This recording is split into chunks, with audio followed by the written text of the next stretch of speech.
acting though, right? If you pull up Facebook, Gotcha. Facebook and go to Evolution Karate, you can. No, that's all right. I'll pull it up and I'll share stuff with you. Awesome. All right, I'm just going to share this to my page.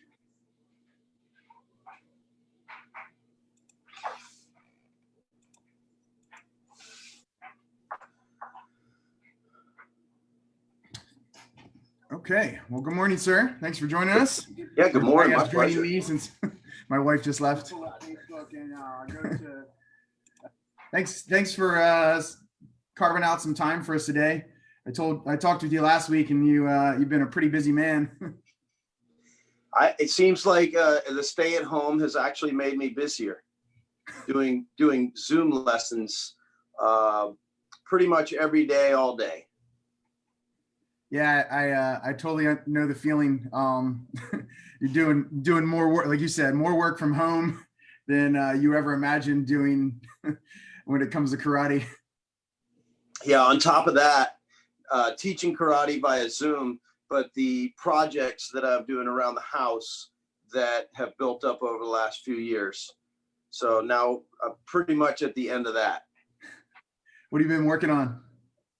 Well, let's see. Did a nonstop landscaping, and I painted the pool area. I've been painting a lot. Painted some columns on my house, painted some doors, cleaning nonstop, just doing what should have gotten done before. Yeah, I've done some of that. I need to plant our garden here in the next couple days. I weeded it, we did some stuff with the pool house. We updated the roof and stuff. So I'm definitely feeling you on some of the stuff, but there's definitely more to be done. I was going to win Yard of the Month this month, but then I noticed everybody was doing the same thing. So we're at a par level here. Nice. So to get started off today, if you want to just give maybe a quick overview of maybe how you started in the martial arts.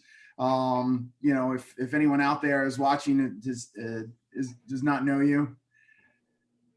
Yeah, so that when I was a kid, I lived in Plymouth, Massachusetts, and I walked by a karate studio with my mom, and that was probably in about 1976. And she was like, "No, absolutely not," because the thought back then for a lot of parents was that martial arts was violent because of the amount of movies that were coming out of China, and they were seeing Chuck Norris and Bruce Lee always fighting.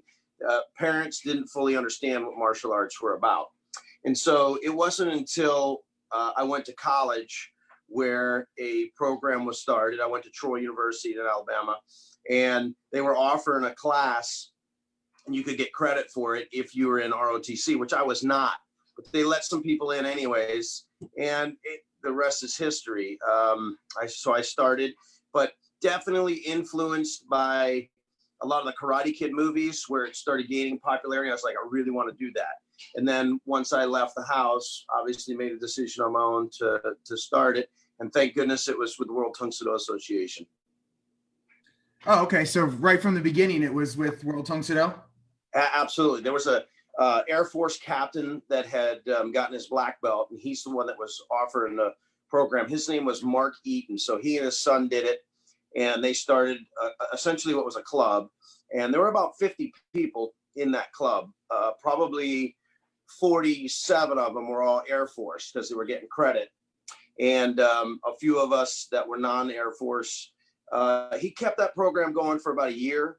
And once he left, he got stationed somewhere else. I was able to start training with somebody else, and then that person got transferred somewhere else. So what I started doing is traveling to Montgomery, Alabama, which is about an hour away, twice a week. So a round trip, 2 hours a piece. So we would do that like on Tuesdays and Thursdays, and I started training with Master Hicks. He's the one that was a satellite program in Troy, Alabama, and essentially he was great enough not to charge me. He said, "You're a college student, you're going to drive 60 miles each way. I'm going to scholarship you." So I feel like that was an investment that he made in me. So at that time, it was my fiance, we would travel up there twice a week, and the rest is history. That's awesome. I didn't realize that you trained with Master Hicks way back then. I did, yeah, and I've always kept that in the back of my mind where he invested in me. So when we have some students that fall on hard times, I look at it the same way. That, you know, we run a business where we have to take tuition, but there's times that when people can't afford it, we're going to go above and beyond. We're going to say, hey, we're going to invest in your future here. And I hope that does the same thing that my instructor did for me. And, you know, who knows, 30 years from now, there may be some young adult or some kid that says, hey, Master Hutchinson invested in me when we couldn't afford it, and they'll be teaching and passing it on. Absolutely. I 100% agree with that. And I've done that for years and will continue to do that, you know, whenever I can. Because like you said, it's important. The last thing you want is to have something so positive be taken from someone because of money. Yeah, absolutely. Couldn't agree more. Yeah. So, yep, started in Troy, Alabama, and I stayed pretty active. There were no World Tungsten schools when I moved to Florida in a say 60-mile radius. So I would travel, would go up to Jacksonville, but it kind of squashed my promotion opportunity. But I stayed connected, and for about 5 years, there was a little bit of limbo there where I still trained, but it wasn't as active as I would have liked. But our region was part of Region 6, which was at that time pretty much the whole Louisiana Purchase. It was Louisiana, Mississippi, Alabama, Florida, and Georgia. So it was a huge region. And but we started growing, and as we grew, we broke off. And seems like as we did that, Florida and Georgia became its own region. We got a little stronger. The training got more specified with because it was easier to travel, I'd say. Awesome. What year did that happen? You know, I think it happened 16 years ago. Okay. I think it was at 16 years. We're going to try to do a 20-year celebration for Region 21, or maybe we'll do 21-year celebration for Region 21. They're finally legal. Yeah, exactly. So how long have you been regional director? I've been regional director. If it was 16 years, I believe I became regional director like a year after. So about 15 years. Okay. And you obviously were talking about seeing it grow. What differences have you seen, like maybe in the region and also as far as like martial arts go in those 15 years? Yeah. So from a growth standpoint, we haven't grown school wise or club wise. We're at like 12. And we'll gain one and lose one. Somebody will open a club and then they'll move. But number wise, we're growing. The schools that are here are growing in numbers. So we're seeing a school that used to have 100 students now has 200. And a club that used to have 25 now has 40. So we're seeing growth internally within those schools and clubs. I'd like to see us grow a little bit more where people branch out and start their own clubs or schools. But for some reason, that's probably the one thing as regional director I looked at. I wish I could encourage a little bit more for people, you know, to start their own club or start their own school. Gotcha. But we've definitely had growth within those schools. Sure, yeah, and I probably met you for the first time at Master's Clinic as well as like Master Lappin, and I knew Lee and his dad Scott, Master Sant. From the Mabrooks for many years, but you know, I definitely know there's some awesome masters down there that are. Yeah, so we were lucky enough. My school, I've been teaching since I opened a club in 1999, okay. And when the economy went really bad in about 2008, I started teaching full time, but I didn't have a brick and mortar location. I was teaching at a whole bunch of different schools, preschools, elementary schools, high schools, but I didn't have that brick and mortar. We got kind of lucky. We went from, I'd say, the outhouse to the penthouse, where we were putting our flags up every single Tuesday and Thursday, to where we got just this Taj Mahal we became Studio of the Year, Dojang of the Year 2 years ago. And honestly, we couldn't have done it without Rock Solid and Middleburg Martial Arts kind of giving us a lot of direction, just because I listened to them and I observed them over the years, and they had already had these established schools. So I want to shout out to Master Lappin and Master Sant. There's others as well. Master Godwin came down, was just tremendous with his knowledge. But I'd say half of that trophy goes out to a whole bunch of other people. Absolutely. I had a talk yesterday with Master Tracy, and she said the same thing. It's just like all the stuff that I use, I copied from someone else. Yeah, that's well said. All right.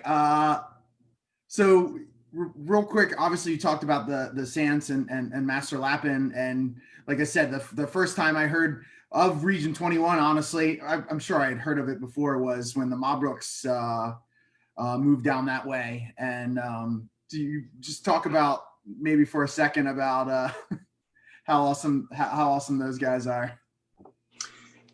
What, the whole region or the Mabrooks or? Anyone. Obviously, you talked about the Lappins and Sants. I know that last week, the week before, Muhammad had taught a class for you guys and did his awful clock push-ups. Oh yeah, that was great. And I think, I don't know if he could see me virtually, but right as I was putting my knees down, he says, "Don't put your knees down." I was like, how did he see me? You know, I thought I had the camera angle for Zoom set up, and I think it was a generalization, but I was guilty because I started putting my knees down. No, Region 21, we're pretty lucky because being in Florida, even if you don't move here, you're probably going to visit here. Mm-hmm. So we get a ton of people coming through that say, "Hey, sir, we want to train with you." I've been really blessed where a lot of the Latin Americans, before they go to World Tournament, they come up. But Region 21, it's a mini version of the association. That's what it's supposed to be. We are brotherhood and sisterhood all the way around. We have so much fun in this region. We're very serious about our training. So, for instance, we'll do a black belt test on Friday evening. Then on Saturday, we'll have our event, whether it's a clinic or a tournament.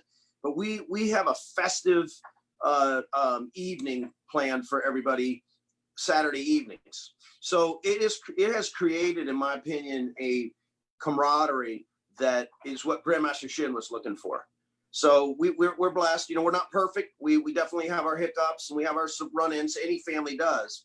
But I couldn't be more proud to be the regional director of Region 21 because of the family atmosphere that we have.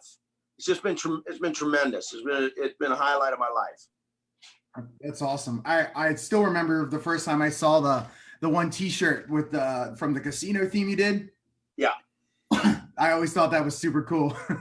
Yeah. So being Region 21, we like to think that we're number 1 and 2 because we got them both in there. But I guess Region 12 could go to say the same exact thing. But Region 21 kind of parlays itself into blackjack, and so and like you said earlier, you know, now you're legal. But so we play on the number 21 quite a bit. I think a couple of years ago, you probably received our friendship. So I took a poker chip and put instead of a poker chip, we turned it to a friendship, and we had Region 21 on one side, and then on the other side, it had friendship. That we gave out those to all the competitors at World Tournament. So that was kind of playing on the Region 21 poker type theme. So we try to have fun. That's awesome. It definitely comes through. Speaking of people who have fun, you were lucky enough to, I guess, adopt Master Martinez in his many travels. Oh yeah, we've adopted him. He's permanent now, and you know we not only adopted him, but he met a wonderful young lady from Mexico, Claudia, and they are now married. And she is dynamic, and she's teaching for me. It's been really, really great to have her. She came on board with us, let's see, in January. It's been difficult because obviously March 16th we were closed, but right. She's been at every single Zoom class teaching Tiny Tigers. She's been she's just awesome, and he's awesome. So they have the same energy. They were meant for each other. And again, I'll reference this quite a bit, but Grandmaster Shin is looking down from us from heaven, looking at a couple that met and got married because of their ties to the World Tung Soo Do Association and their training. So I just know that he's happy as could be up there. Yes, I agree, and I support that. Being a person who met their wife through World Tung Soo Do. Yeah, there's so many stories that way. If you look at Stephanie and Muhammad, I did a speech a few years ago. It was the Butterfly Effect, and I referenced them because they've got two phenomenal children, just like yourself, and those children probably don't exist if that opportunity didn't present itself through training in Tung Soo Do. Nice. We got a couple questions coming up. I knew this was this is the very first one. It's from Yoshioda. When did you learn to play the bagpipes? Oh, okay. Right around 911, I was flying an airplane. I was learning to fly. My wife had got me flying lessons. It's really expensive, and although it's kind of a catch-22 when you're in the air, it's really stressful. But then it's really kind of, you're just up there floating. So it's pretty neat. I couldn't afford it. So about that time, I heard a guy playing bagpipes. I was like, well, I can't afford two expensive hobbies. So I'm going to learn the bagpipes. And my instructor, he's a really good guy, but he's really tough. He goes, I'll give you a week. He says, if you don't have it, it's nice knowing you. And I made the grade. And so it's been about 20 years. Yeah, right after 911. Nice. I probably knew you first as the bagpipe guy at Masters Clinic.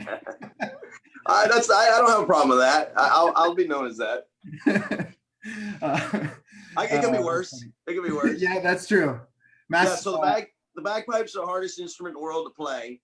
There's a couple out there that you might get an argument from. So of course I had to pick it up because it's an exercise of futility. But it is extremely rewarding. I'm a pretty decent player. I got a lot of improving to do, so I compete to get feedback.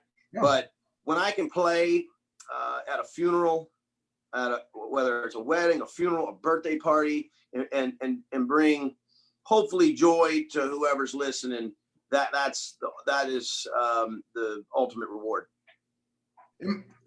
You played at Worlds in 2018, didn't you? Or well, I played at the after party at Worlds. Is that what it was? Yeah, I played in South America a bunch. Master Andres, when he passed away, right? They did a beautiful tribute to him, and I was able to play at the South American Championships. And the first time I ever went to Argentina, Master Lorenzo was being promoted to 5th degree.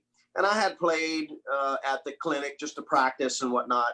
And he said, I want you to play when I receive my promotion. And they make a really big deal out of it. They take their certificates and they raise them up over their head. And it's a really neat experience. And I played a song, and I connected with Master Lorenzo ever since. He said in English, he said, you're my brother. And you're my brother. I'll never forget that. It was pretty neat. So, the good Lord, I won't call it a gift because it's a lot of work, but he put the opportunity in front of me, and I started playing, and I just try to give back and help people, get some enjoyment out of it. There was a guy there, in fact, that same event, he's deaf. He can't hear the instrument, but just like the movie, Mr. Holland's Opus, he could feel it. He could feel the vibration of the bagpipes, and he came to me, and I've only seen him once since then in the last 10 years, but I have this connection to this guy because of the music. So again, it just brings a satisfaction to you that you're able to give to the community that way. Yeah, that's pretty powerful. Obviously, music and martial arts have that in common where, it's a universal language. Yeah, no question about it. Absolutely. I think that's a good segue. I wanted to talk about your travels through Latin America. I think the picture I used to advertise that we were going to do this was from maybe somewhere in Latin America. So I wanted to talk about how you made that connection and so maybe some stories about your travels over there. Yeah. So let me see. I took Spanish class when I was 15 and 16. I probably didn't do too well because I'm still trying to learn Spanish. But when they created a Latin American clinic, I talked about it. I talked about it with the office at headquarters. And they said, you can go because you're a third degree black belt. But I didn't have the finances or resources to do it. And then I think when I was about 40 years old, I said, you know what? I'm going to go. I'm going to practice my Spanish. Of course, you go to Argentina, it's a different Spanish. It's pretty difficult. No offense to all my brothers and sisters there, but they have almost like a Southern accent to Spanish, if that makes sense. But Sure. So I'm still trying, but that was the main goal. I wanted to go down there. I wanted to do karate and practice Spanish. And I've been fortunate enough. I've been to Argentina 6 times. I've been to Ecuador once with Master Benelli, and every trip is just stacked with memory after memory after memory. Awesome. I'm assuming the Grandmasters were there every time you got a chance to go over there? You know, they've been there every time except the first time. Okay. The first time I went was just me and Master Cole. Okay. There was one other Master Couture from Connecticut. She was there, but she left early. She had to go. I think she was adopting her child, or one of her children. So it was just me and Master Cole. And we walked into this building on Saturday morning during a tournament, and the Navy band from Argentina played us in.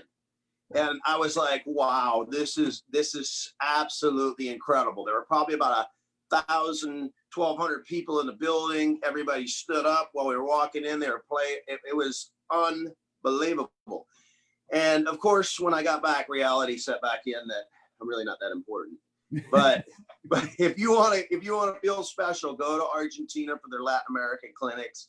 That one in particular, being my first one, was really great. And like I said, it was just me and Messenger Cole. So I probably signed about 500 autographs. And to this day, I encourage all my friends to go to Argentina with me, and they'll be signing autographs, and I'll be sitting back there and not signing. But those kids already have mine on their uniform, so it's pretty neat. So they collect autographs down there. That is neat. I remember, I think we went to Aruba when I was a third degree, and they asked for my autograph, and it was the same way. It's like, but I'm not important. No, you are important because they value you as a member of the World Tungsten Association. And for us to visit some of these countries that don't have the ability to travel to us, they appreciate it so much. And honestly, I can't remember all the kids' names and stuff, but like I said, I did a speech a while back on the Butterfly Effect, which is a great book. Yeah. By a guy named Andy Anderson. It's profound. You never know what kind of butterfly effect you might have on a little kid when you give them a little encouragement, or you take your picture with them, or you sign their dobak. So I don't do it for that, but I know that there's a possibility of that happening. It just brings a lot of joy to both me and the people there. So it's a two-way street for sure. That's awesome. I got another question here. I guess from I'm pretty sure he was with Master Hicks guys too. Brian Burkett. Yeah, he's Brian. I trained with him. He is now an active member of Facebook. I see him almost every day. Facebook, for what it is, it's great. It has some drawbacks, of course, but it has allowed us to connect with a guy like Brian. And Brian didn't do karate for a while, but I remember him and his sister as they were she was probably about 13, and she was about, I think she was younger. She must have been about 11 years old. But he was always awesome. He was respectful. So I watched them for about 2 years.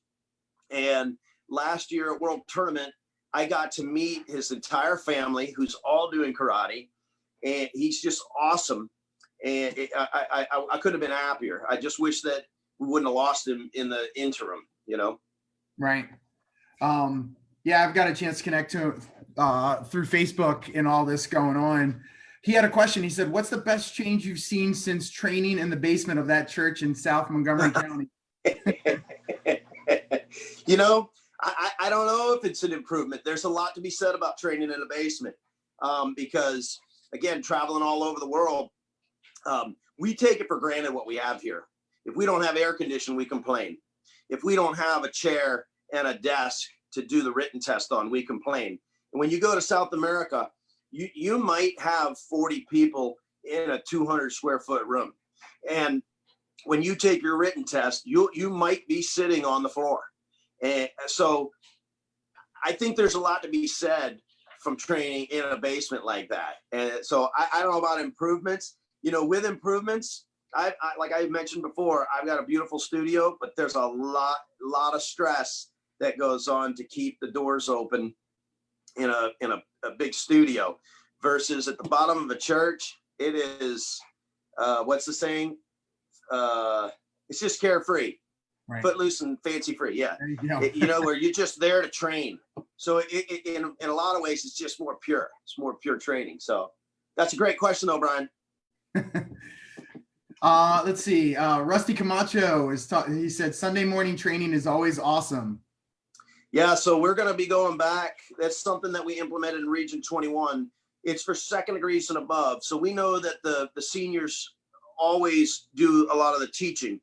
So Sunday mornings from 8 to 10 a.m. after every single one of our regional events, we have a special training for all the seniors, second degree and above. And his particular event, hosted by Master Lampensona, we actually rent a boat. We had about 35 people on this boat, and we go to a private island out in the Gulf of Mexico, and that hopefully will happen again in October of this year. And it's a highlight. It is absolutely incredible. And we do it as a reward. So it incentivizes people who are maybe first degrees to get their second degree so they can participate in these trainings. That's awesome. That I think I've seen pictures of you guys out in the middle of the ocean. Yeah, we'll do a training in a dojang if we don't have anywhere else to go, or if the weather's not good.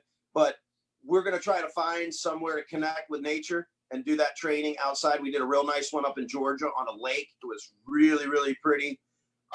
So you know, we don't know what the future holds as far as where we'll be, but we're always looking for different sites. But definitely going to it's really not even an island. It's more of a sandbar, right. But it is amazing. And again, the camaraderie, it's not just the training that you're out there on that island.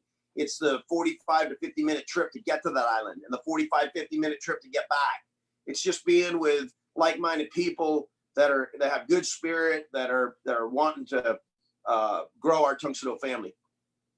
Absolutely. Yeah. The memories, definitely unforgettable. Let's see. We got Joel Santos is saying hi. Oh yeah. Hello, Joel. How are you? Good to see you this morning. Everybody's up early. Yes, that's right. Tom Lyons says good after. Well, he said good afternoon, sir. Mr. Lyons doesn't know what day of the week or what time it is. Oh yeah, that's all right. He said Master DeFeo is a great friend and one of my first instructors. We learned from a lot of great instructors and masters. What have you gained from training with guys like Master Mabrook and Master DeFeo? Well, you know, what I have to say is that Grandmaster Shin we taught us Tung Sudo. It was our core and our foundation, but he encouraged people to learn other things. And for Master DeFeo, for instance, he branched out a little bit and started learning Eskrima, and he brought that to our region. And he was kind of our go-to guy for Eskrima. We had the Novatos do it as well, but we could always call on him for that. And axe throwing.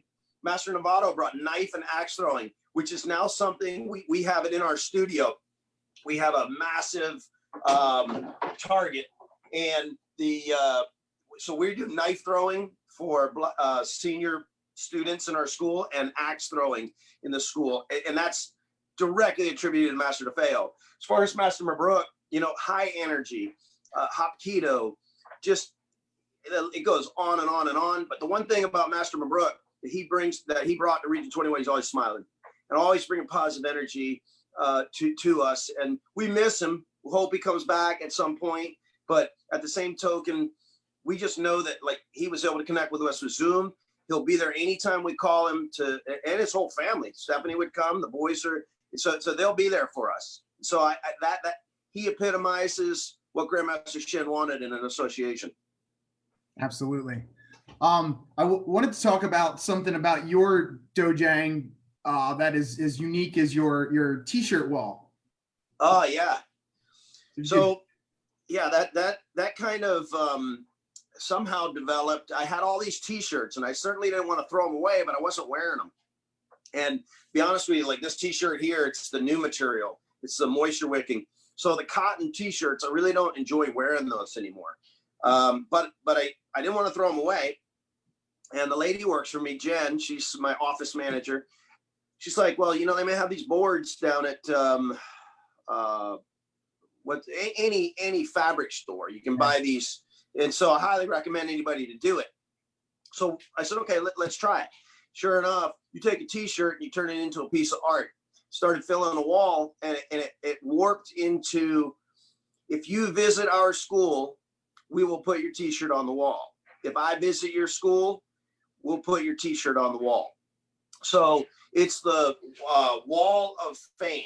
Okay. So we definitely want to showcase that. And again, it's been an extreme privilege because I've had a lot of the Argentinians came and trained. We've had people from Costa Rica, Panama, Ecuador, all over Puerto Rico, and South Africa as well. Some from Europe. Oh, we had a family show up, a great family from England. They brought the T-shirt, and they're all up on the wall. So, well, we're definitely have a lot of space. So we encourage everybody once this COVID-19's over to get down and see us so we can get your T-shirt on the wall, or have me come. Be glad to, and I'll get a T-shirt. We'll put it on the wall that way too.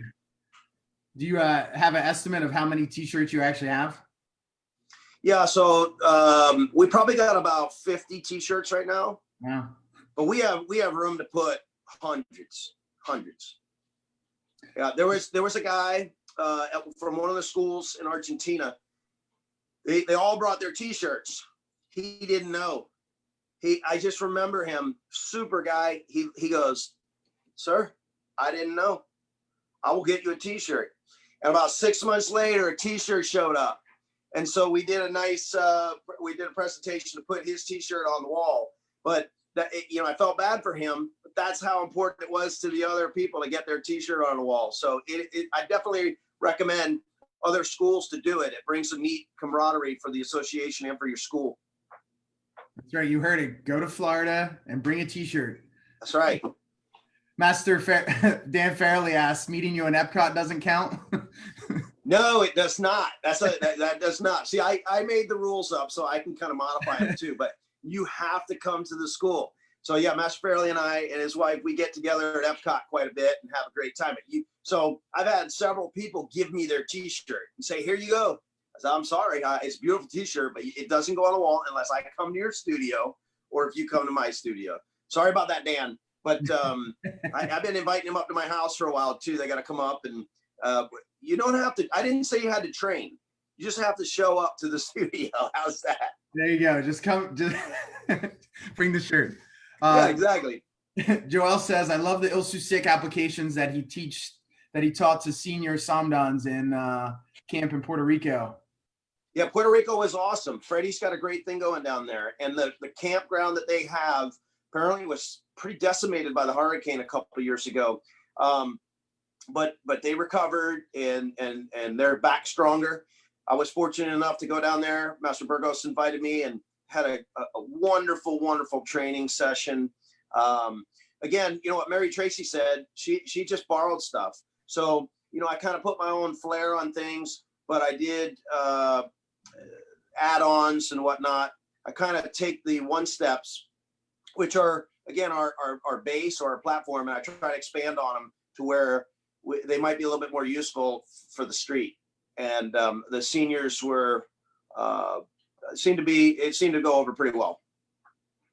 Nice. I used your Tai Chi stick in class the other day. I did make sure I gave you props, but we did that in one of our Zoom classes the other day with the advanced students, because I thought it was a cool way to just go through them and something different. I was told to slow down if it was going to be Tai Chi. It's more of a flow drill, but the reality is that they connect together really well. And, I used to get the one steps, you go to first degree black belt, 30 techniques. kicks and hands. Then you go to second degree and you're doing 30, and then you go to third. And so they get kind of like mundane. So what we have to do in order to keep our training and keep motivated, we got to get creative. So obviously I learned a lot from Master Homecheck. I learned a lot from, I learned this last weekend on the international class from Mrs. Master Peterman. She did something very similar to what I do. And you just got to take our base and our platform and expand on it. So appreciate that, Javel. Yeah, absolutely. Master Bernelli says, good morning from Ecuador. Master Hutchins, the super master and friend. Tung Su. Yeah, he's a great guy. That's I think that was maybe my third trip down to Argentina. I met him, and he's been an awesome guy, just absolutely phenomenal martial artist. Learned a lot of stuff from him. He's his dad, incredible guy. I call him the John Wayne of Argentina. He was in the Argentinian military as a sniper, as a pilot, a helicopter pilot, but he also taught hand-to-hand combat to the Argentinian military. And he taught Sebastian how to use an e-tool, which is the shovel, the folding shovel. So, how do we teach it now? Because it's fun. But and anyways, I've learned a lot from Master Bernelli. It's been great to have that connection down there as well. Excellent. Speaking of weapons, I guess you could use it as a weapon. I've seen you do some cane application. Yeah, I don't know how I got to doing that, but started enjoying that. I studied it a lot. I went on YouTube, and when you go on YouTube, you got to look at what's real and what's not, and you got to sift through that. But I do a lot of cane techniques. We've got about 50 of them that we feel as though are valid, that will work in a combat situation if you had to defend yourself. So I've got a collection of canes as well. They're all very, very unique. Some of them are better to use for training, and some of them are not. Some of them have knots in them and stuff. And if you use those, I like them, but my students don't because they hurt. But I got one gift for Christmas. It's a Louisville Slugger baseball bat. And at the end, it's got a little thing for walking, and then it's got a cane in it. That's one of my favorites. That's pretty cool. Yeah. Master Godwin has one that's like an octagon, so it has ridges. So I have that too. Yeah, it depends on how we want to hurt you. Yeah, it depends on which cane we'll use. So the cane is so much fun, and I've enjoyed teaching that. I've taught that all over. I taught at San Diego. My son went out there with me, and literally I beat him up for about an hour and a half. And at the end of the class, Master Cole says, "Okay, everybody, cheery up. Let's give Jacob a round of applause." So that's how bad I beat him up for a couple hours. But and then it brings up a good story. I went to Seattle and I taught cane, and the Robert Nelson, he's now a master. Yeah. He volunteered to be my helper, and I used a cane on him for about 2 hours. In all good fun. I never hurt him, but I beat him up pretty good. And later that day, there was a logistic issue, so they asked me to teach. I think it was the one steps, as a matter of fact.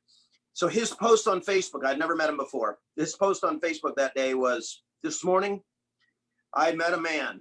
He beat me up for 2 hours. Then we had lunch. Then that same man beat me up for another 2 hours. What a great day. Tung Su." So that was pretty awesome. Yeah, that sounds like something Master Nelson would post. I got a chance when we were flying out to Hawaii. We stopped in Seattle and got a chance to train at Master Elmer's studio, and Master Nelson and Master Williams. Wanya was there as well, and it was good fun. They're great people. I've been to that clinic. I think I've been there twice.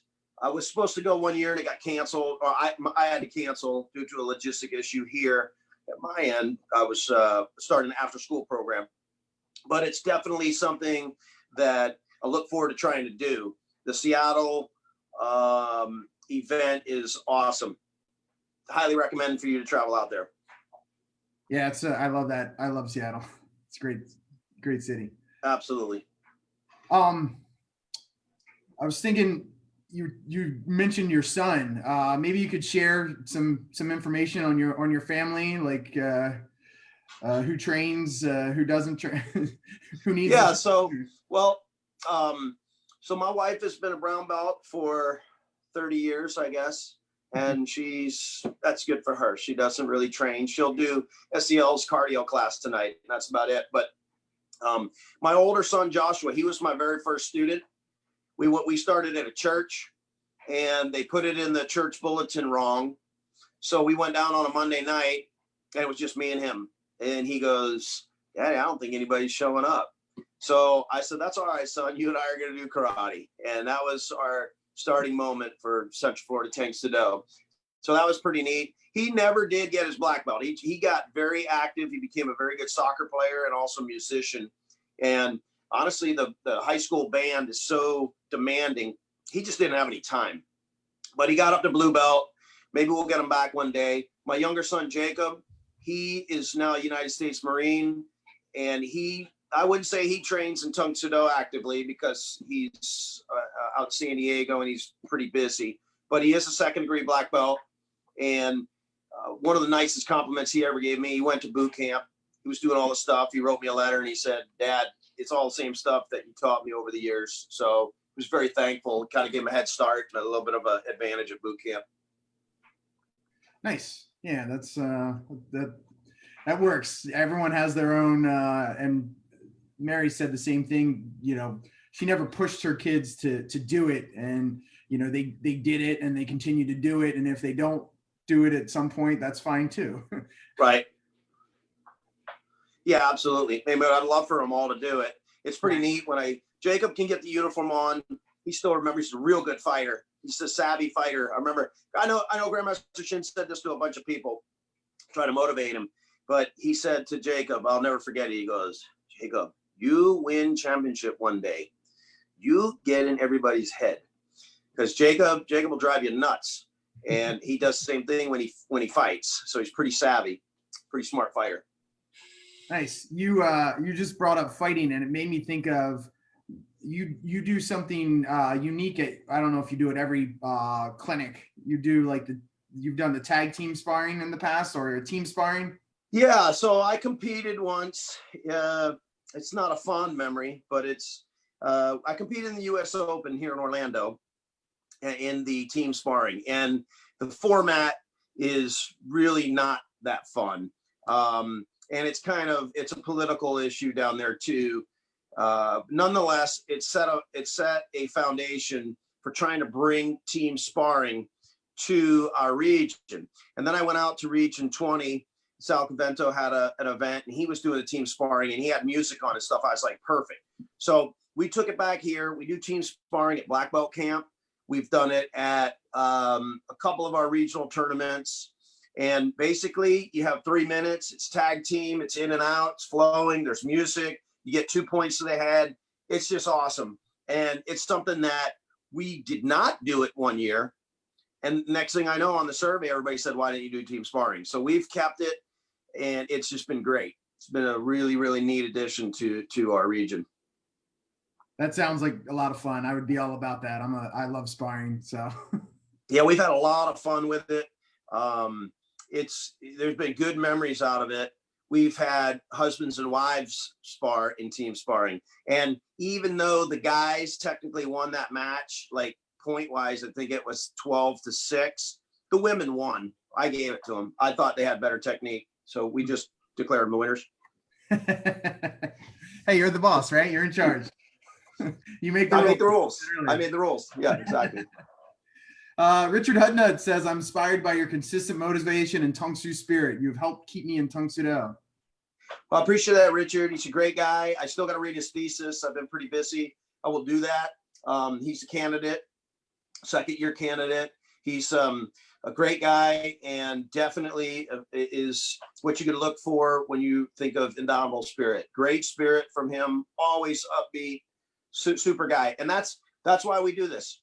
He's an example of what our region's about, what our association's about, where if I don't see him for a little bit, he comes back, he fits right in. He's part of our family. Good seeing you this morning. Good having you out here, Richard. Yeah, and shout out to all the first, they were to be first-year candidates and those second-year candidates. going through this. I know Grandmaster Strong has been trying to connect with those guys and get them to do some training. I had a great candidate class. It was very small. I think there were only 12 of us. And obviously it's grown tremendously. I think they have 50 or 60 candidates now. All I can say to them is keep persevering, never give up.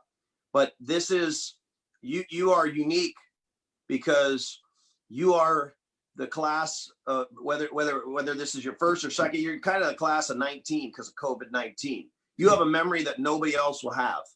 You've been dealt a hand that was out of your control, but you just make the best of it and somehow turn that into a positive. You are facing something that nobody else had to face, which will probably give you an identity and make you stronger. So any of the candidates that were supposed to test this year, if you're struggling, call me.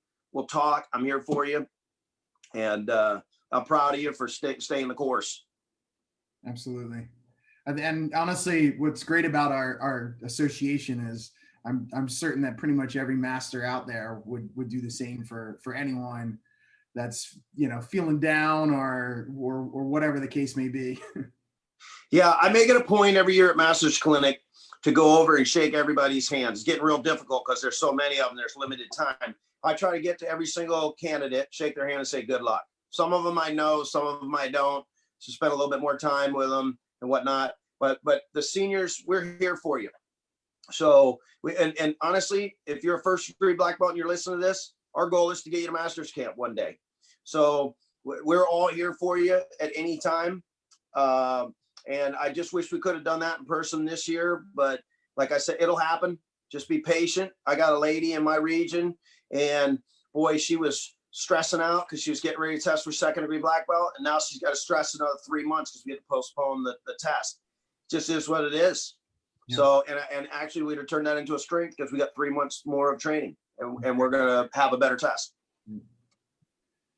Speaking of Master Malbrook, he says, sir, how do you influence the others as a representative of Region 21? Well, wow. That's interesting, Muhammad, that you should ask that because, I like to joke around a lot. I like to have a lot of fun but also be serious. So you have to put on two different hats. Sometimes that can get you in trouble when we're just kind of, we're not in the Tung Sado world per se, but we're just around people. And I just try to bring energy that's positive and fun. But definitely you have to put on the different hat when it's time to be serious too. So maybe that's the balance right there. That's the and the yang, that when it's time to relax and have fun, I definitely try to do that. But yet when it's time to train and be serious, I do that as well. So there's probably not a whole lot of in between with me. You're either getting a kind of let loose kind of guy or a real serious guy. That's right. Or you're getting taken down by a cane. That's right. We got about 10 minutes left in our hour. I usually try to keep these to about an hour. I wanted to ask if you have any stories you could share of maybe your the story with Grandmaster Shin or any of the Grandmaster Strong or Grandmaster Bodwin for the viewers out there. Wow. Well, with Grandmaster Shin, probably the best thing that ever happened was my son Jacob got a backseat to all of our guests. He would dress up in dress blues at 8, 9 years old. Well, I guess he was about 9. He had to be a black belt. And he would just sit in the back seat and he would just listen. But we spent many hours with Grandmaster Shin, where Grandmaster Shin, he got to know him very, very, very well. So, I have some memories with Grandmaster Shin. They're all very positive. But the best part of it was that my kid got to know him. So, what's happening now, because Grandmaster Shin's been gone for since 2012. So it's 8 years. We're getting a whole new generation of people that never met him. And I will reference Grandmaster Shin quite a bit about his vision and about a memory or what he taught. And yet we've got a whole generation of people that have never met him before. So they're, he's on our walls, but my son Jacob, hopefully 50 years from now, when he's 70, will be able to say, Grandmaster Shin, I remember him saying this. So that's probably my fondest memory of Grandmaster Shin, is having my son Jacob be able to be with us a lot. So as far as Grandmaster Strong goes, we're still making great memories, and couldn't be happier that he's our leader. He's the name Strong fits him appropriately. He's a good, strong leader, and you know, I'm just very happy that he's here. We were part of Region 6, so we got to get very close to Grandmaster Strong.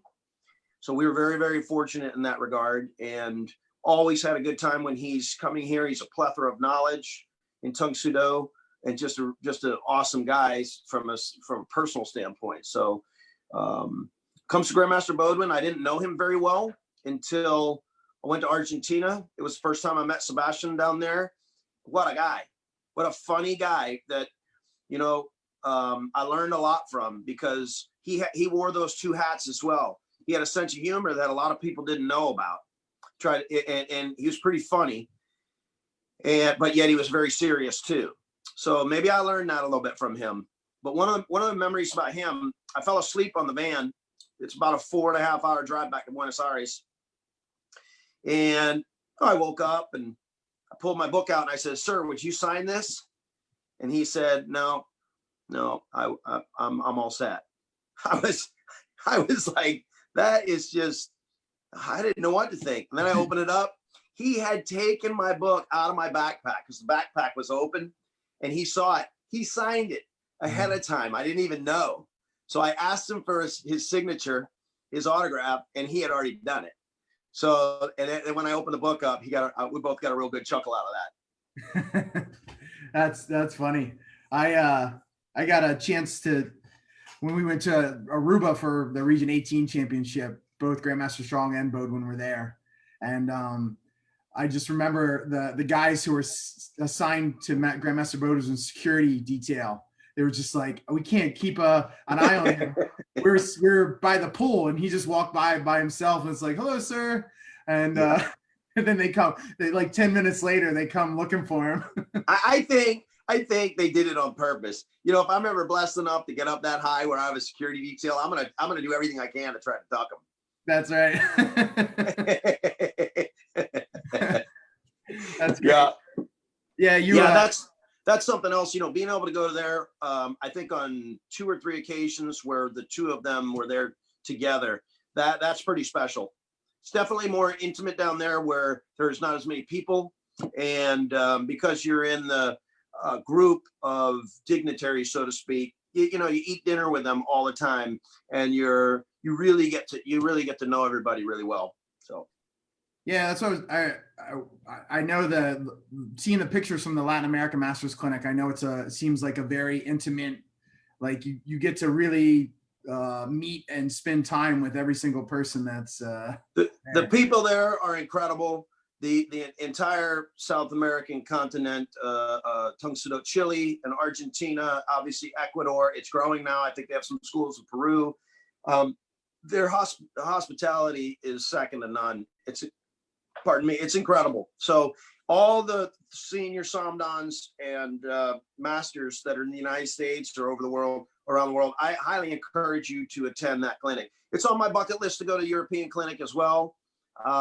It's just because I want to work on my Spanish, I tend to go down there. And now that I have so many friends, and it has been a complete honor to be able to host them at my house, where they kind of used my house lately as a launching point to go to Masters Clinic. It's a little bit less expensive for them to fly to Orlando than it is into Huntsville. So what they'll do is we'll rent a van. And last year, last year we actually went to my university. We did a Chinese tea, and then my university has a terracotta warrior garden where they replicated, I think, 220 terracotta warriors in Troy, Alabama. And so I took them there. It was just awesome. It's just really neat. And none of that would have happened if it wasn't for their hospitality, because I just want to try to reciprocate the same thing back to them. Gotcha. Yeah, Master Benelli invited us a couple years ago, and we weren't able to go, but I really want to make the trip down there. He's got a good thing going down there too. Master Leon has, I think he's soon to be Master Daniel Leon. He's got a school going now in Quito Master Benelli has the school. They got great students, a nice country. I think Ecuador would be a really good country, a first country to go to if you haven't traveled to South America before, because it's you don't have to do any exchange rate. You just bring your own money, because they use American dollars there. But his hospitality's incredible. He's obviously now the regional director for Region 23, and very appropriate. Master Fairley just said, going back to the Grandmaster thing, you should have tried to keep up with him in an airport sometime. I did. I had to. You know, when he passed away, I found a picture of him, but I couldn't find the one picture of him that I knew I had. I got so many devices now. Pictures are saved everywhere. But when we got to the halfway point in between Buenos Aires and Mar del Plata, there's this place you stop to use the restroom and buy some things and whatnot. He jumped off like, it was just, and I took a picture of it. I don't know why, but it was just the energy of this guy. And like I said, I really didn't know him that well, but was able to connect with him because of how positive he was and how much fun, what a fun person he was. Awesome. That sounds like a great picture. You should post that. So we're pretty much done. Is there anything else you want to share before we wrap up? I just want to tell everybody that the association is incredible. It's not perfect, but I believe we are the best martial arts organization that there is in the world today. I believe the legacy of Grandmaster Shin is strong and will continue. Keep persevering, never give up. That's kind of one of my things. Never give up. If at first you don't succeed, try again. Just keep persevering through all of this COVID-19. We probably wouldn't be doing this interview if it wasn't for this craziness that's happening right now. So that was kind of Grandmaster Shin too. Hey, take a weakness, turn it to a strength. Be positive about everything. So I just want to say how fortunate I am and how lucky I am to be a member of the World Tungsten Association and have all you friends out there all over the world. I was remiss in not saying my good buddy in Sweden, Daniel Marco. So, I've traveled over there. It is truly a global organization with it's just a family. So I continue. I'm 50 years old.